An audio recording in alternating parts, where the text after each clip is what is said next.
예, 북한이 금강산 관광 시설을 관련해서 지금 뭐 너절한 시설물들 철거를 하겠다라고 하면서 남측과 협의를 하겠다라고 얘기를 했는데 막상 뭐 협의를 하자고 한국에서 남한에서 얘기를 하니까 뭐 단칼에 거절을 하고 좀 남북 관계가 심상치 않습니다. 그래서 이와 관련해서 전문가의 의견을 좀 들어보고 남북 관계, 북미 관계, 그 외 국제 관계들 좀 짚어보고자 하고 있습니다.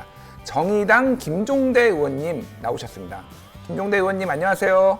네, 안녕하세요. 예, 오늘 뭐 좀 국제 전문가로, 남북 관계 전문가로 좀 이렇게 전화 연결 좀 모셨습니다. 뭐 군사 전문가지 남북 전문가까지는 아닌데. 예, 예. 그래도 한번 제가 또 금강산을 다녀왔으니까. 예, 예. 예, 한번 그 성실껏 말씀드리겠습니다. 예, 일단 지금 뭐 남북 관계가 이게 심상치 않은데 이게 뭐 북한의 약간 전략적인 건가요? 아니면은 뭐 어떤 뭐 좀 냉각기로 지금 확실히 접어들고 있다라고 봐야 되는 건가요? 그런데 뭐 가슴 아픈 얘기지만 진실을 솔직하게 말씀드려야 되겠는데. 예. 이제 북한은 남한이란 카드를 이제 버리는 것 같습니다. 아, 남한이란 카드를 버리고 있다. 예, 그러니까 국제 정세를 돌파하는데 과거에는 이 문재인 정부의 중재자 역할 또 촉진자 역할이 상당히 있었거든요. 예, 예. 근데 이제 북한이 더 이상 그걸 인정하지 않겠다는 얘기고, 아, 그것은 결국은 제가 보기에는 이제 카드로서의 이 문재인 정부를 더 이상 이제 인정하지 않고 버리는 국면으로 가는 것 같아요. 아, 그게 최근에 어떤 그 발언들, 뭐 여러 가지 뭐 금강산이랄지 여러 가지 뭐 이런 남북 관계 문제에서 이걸 좀 드러나고 있다. 그 징후를 보셨다라는 거죠, 그 의원님께서는 지금. 예. 그러니까 사실은 저도 뭐 여러 차례 경고했던 바고 또 예. 이 지금의 어떤 남북 관계 속에서 우리가 중재자 역할에 머무르는 순간 이제 북한이 뭔가 좀 남한의 역할을 인정 안 하는 국면으로 갈 것 같은 이런 어떤 그 징후들은 여러 차례 있었어요. 그건 예, 뭐 예. 하루 이틀 된 얘기가 아니고요. 음. 그런 점에서는 지금 금강산 문제가 뭐 화급한 현안인 것처럼 돼 있지만 그 외의 것도 예. 사실은 이제는 남측과는 사실 결별하겠다는 의사표시 명확히 한 거 아니냐. 그런 면에서 우리 중재자 외교가 이제 한계에 온 것 같아요. 그렇군요. 지금 뭐 여러 가지 몇 가지 뭐 뉴스들을 보면은 이를테면은 오는 12월에 부산에서 열리는 동아시아컵 여자 축구 대회에 네. 북한은 불참하겠다고 이미 통보를 했고요. 예. 지금 뭐 문재인 대통령 모친상에 대해서도 뭐 특별히 지금 아직 연락이 온 게 없어요. 조문단은 파견할 가능성이 지금 뭐 낮아지고 있는 것 같은데 이런 것들이 전체적으로 지금 냉각기에 들어섰다라고 보고 좀 우리가 그러면은 새로운 방향을 모색을 해야 된다라고 지금 보시는 건가요?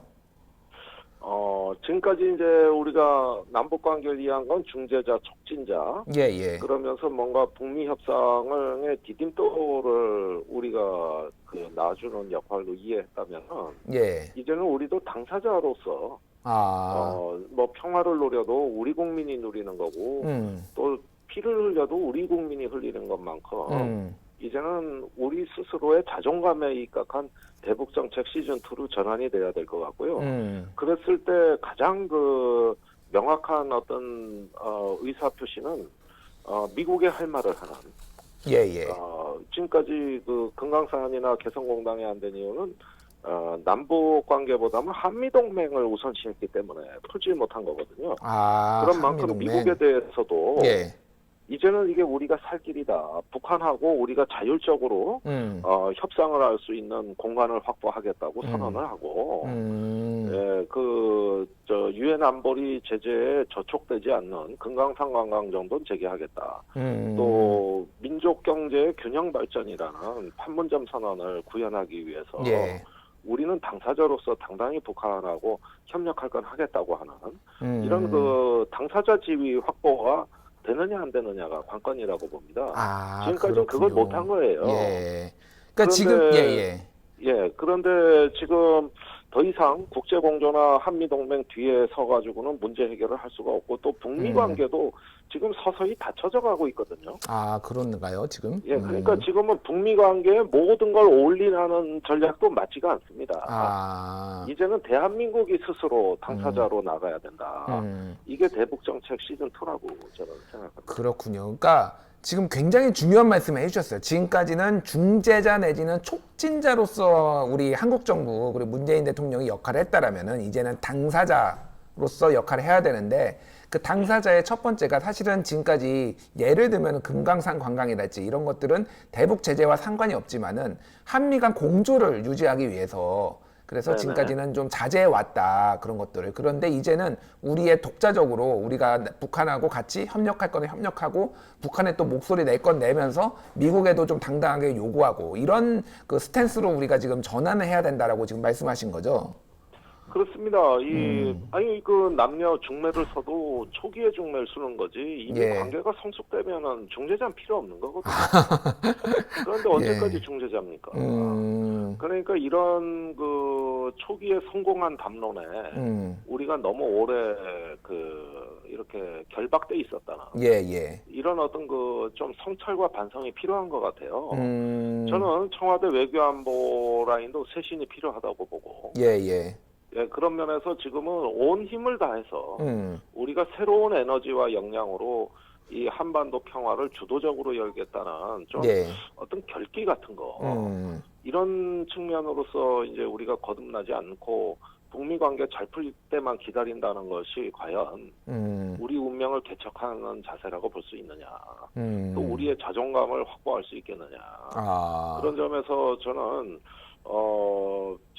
문 대통령께서 이제 가슴 아픈 일을 지금 당하셨지 않습니까? 예. 이제 돌아오시면서 제일 먼저 시작해야 될 일은 이 청와대를 과감하게 쇄신하고 예. 지금 국정의 여러 난맥상이 도처에서 이렇게 그 제기되고 있는 국내 정치도 어렵고 외교도 어렵고 이런 마당에 대통령의 어떤 남다른 결심이 필요한 시기가 됐어요. 네, 그런 점에서 저는 강력히 촉구를 하고 예. 우리는 진즉 그렇게 갔었어야 됐다. 남북 관계가 잘 될 때 이렇게 박수만 쳐주다가 잘 되겠지 하고 기다려왔지 않습니까? 근데 이것은 지금까지 족하다고 보는 것이고 이제부터는 없던 힘을 새로 내서 우리가 새로운 어떤 역사의 지평으로 나가겠다는 결기가 필요하다고 보는 것이죠. 알겠습니다. 근데 이제 우려하는 목소리들이 좀 나오고 있어요. 우리가 미국의 좀 독자 노선 아니면 목소리를 높이면은 미국하고 또 이제 삐그덕대는 거 이런 거에 대한 우려하는 목소리도 있고 또 하나는 트럼프 대통령이 뭔가 한국에 대해서 인식이 굉장히 뭐라고 해야 되나요? 이용만 해먹으려는 같은 그런 발언들이 나오고 있어요. 지금 제임스 매티스 전 미 국방장관 연설문 비서관이었던 스노드 그래스가 선을 지키며 신간을 출간했는데 트럼프 대통령이 한국은 미국을 벗겨먹는 나라. 과거 한미동맹에 굳건했을 때는 또 나오지 않았던 근데 어떻게 이런 발언을 할 수가 있는지 저는 좀 깜짝 놀랐는데 근데 이걸 아셔야 돼요. 예. 미국이 달라져도 너무 달라졌어요. 우리가 아는 미국이 아닙니다. 저기 광화문에서 태극기 휘날리는 그분들이 아는 미국이 아니에요.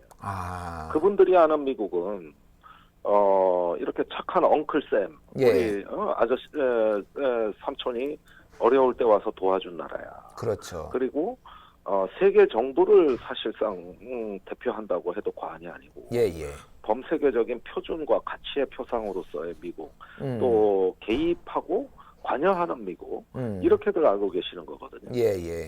그런데 방위비 분담금 협상이라든가 전시작전권 전환에 관한 협상이라든가 이런 일련의 상황에서 우리는 전혀 다른 미국의 얼굴을 보고 있어요. 그러게요. 그거는 이제 세계 문제의 퍼블릭 서비스 이렇게 공공의 어떤 서비스를 제공하는 미국이 아니고 지금부터는 그냥 그 자기 이익을 챙기는 나라 그런 미국의 계산법이 달라진 거거든요.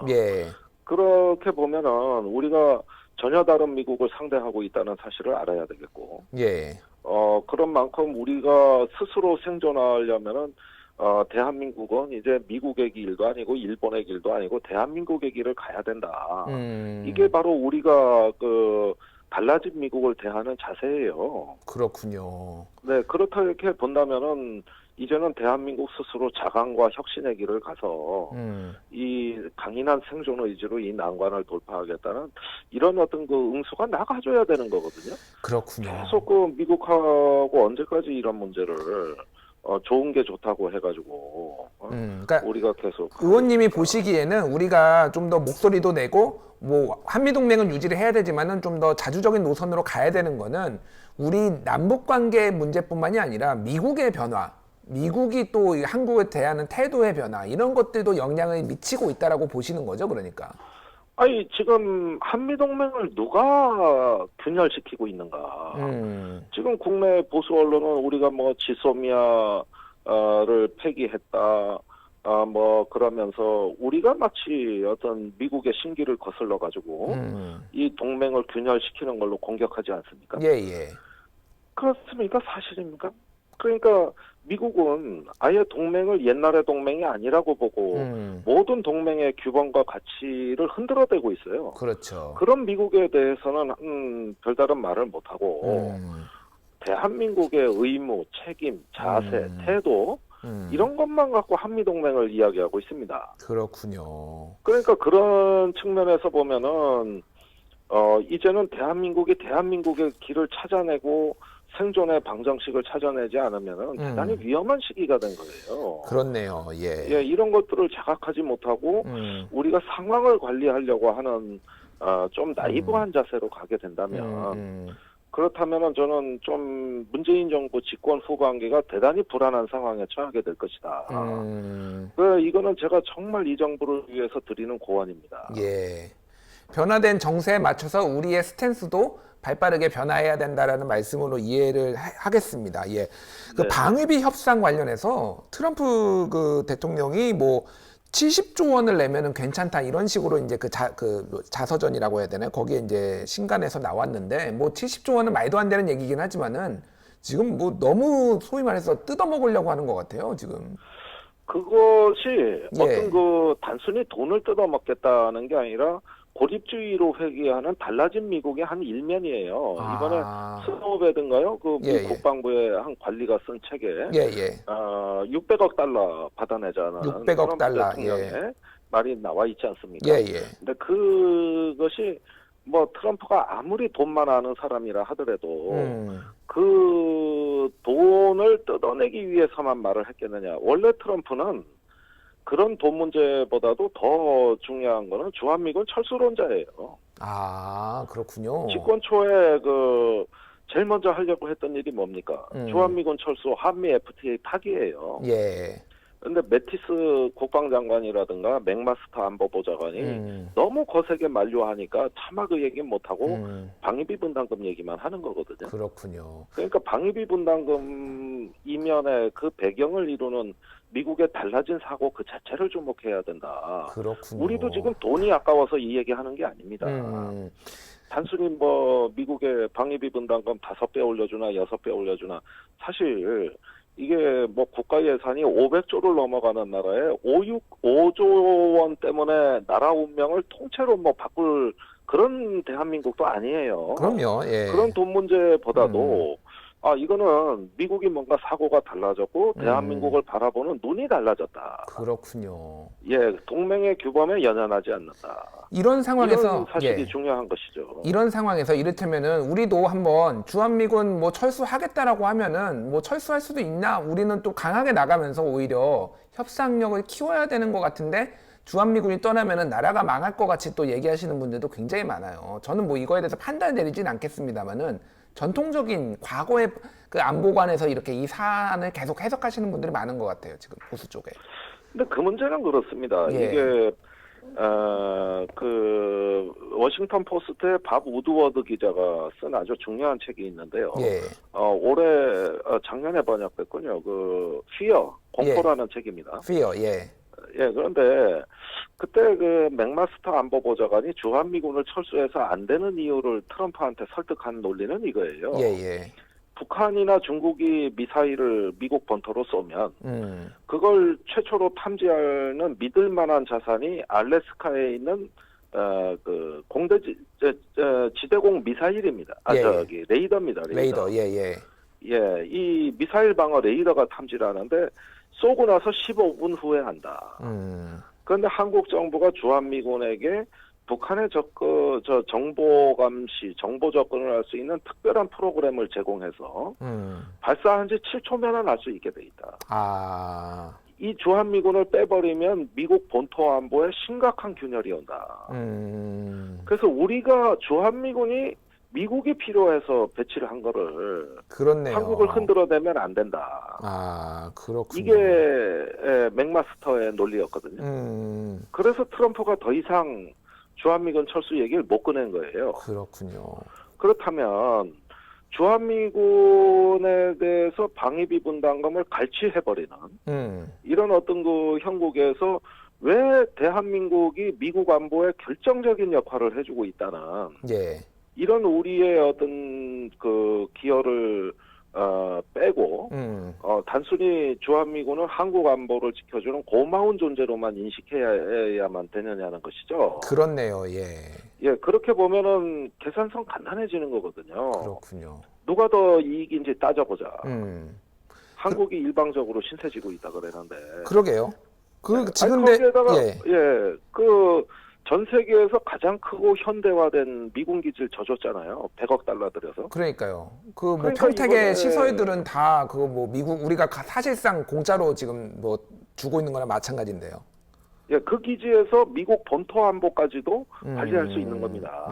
그러면은 지금 이런 건 마치 강남의 파워텔리스 아파트 공짜로 사주고니까 이번에는 관리비 내놔라, 평면 TV도 사내놔라, 안마의자도 사달라, 별의별 욕을 다 하는 거란 말이에요.